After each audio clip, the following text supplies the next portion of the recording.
Guys, আজ আমরা নিয়ে চলে এসেছি মাটন বিরিয়ানি। গরম পানির মধ্যে আমি এই উপকরণগুলি ঢেলে দিচ্ছি, আর সাথে আমি দিয়ে দিচ্ছি ভিজিয়ে রাখা চাউলগুলো। একটা পাত্রে আমি এভাবে পেঁয়াজ কেটে রাখলাম। অন্য একটা পাত্রে মাটন পিসগুলো রাখলাম। মাটনের উপর সমস্ত রকম উপকরণগুলি দিয়ে দিলাম, যেমন নুন, হলুদ, কাঁচা লঙ্কা, ধনেপাতা বাটা।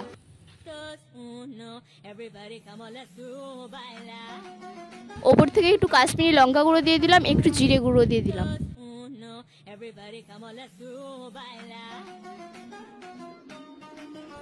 সমস্ত উপকরণগুলি একসাথে মিক্সড করে নিলাম। মেখে রাখা মাটনটা আলাদা জায়গাতে ঢাকনা দিয়ে রাখলাম। এবার একটা কড়াইতে তেল দিয়ে পেঁয়াজগুলো লাল লাল ভাবে ভেজে নিলাম।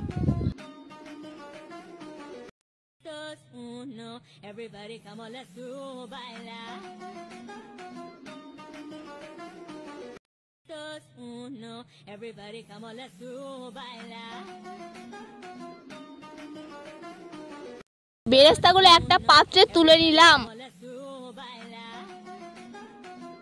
বেরেস্তাটা মেখে রাখা মাটনের উপর দিয়ে দিলাম। তার উপর বিরিয়ানির মশলাটা একটু ছড়িয়ে দিলাম, আর বেরেস্তার তেলটা 2 চামচ মাটনের উপর দিয়ে দিলাম। সমস্ত উপকরণগুলি একসঙ্গে মিক্স করে নিলাম। কড়াইয়ে হালকা তেল দিয়ে মাংসটা দিয়ে দিলাম। আলুগুলো দিয়ে একটু নাড়াচাড়া করে নিলাম।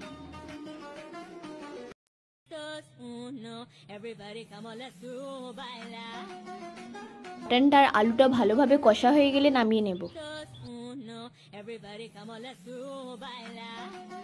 একটা পাত্রে আমি গরুর দুধ নিয়েছি, তোমরা চাইলে মোষের দুধও ইউজ করতে পারো। তার মধ্যে আমি 2 চামচ গোলাপ জল এবং 2 চামচ কেওড়া জল দিয়ে দিলাম। বিরিয়ানিতে কালার আসার জন্য কালার ইউজ করেছি, আমি সেটা দেখাতে ভুলে গেছি। যেই হাঁড়িতে আমি বিরিয়ানি দম দেবো, ফার্স্টেই মাটনটা দিয়ে দিলাম। সেকেন্ড দিয়ে দিলাম ঝরঝরে রাইসগুলো, আর দিলাম বেরেস্তা, দিয়ে দিলাম দুধের মিশ্রণটা, উপর দিয়ে দিলাম বিরিয়ানির মশলাটা, তার উপর অল্প কাজু এবং কিশমিশ কুচি দিয়ে দিলাম।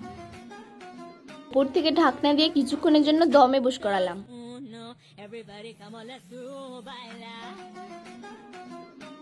হয়ে গেছে আমাদের ঝরঝরে মাটন বিরিয়ানি।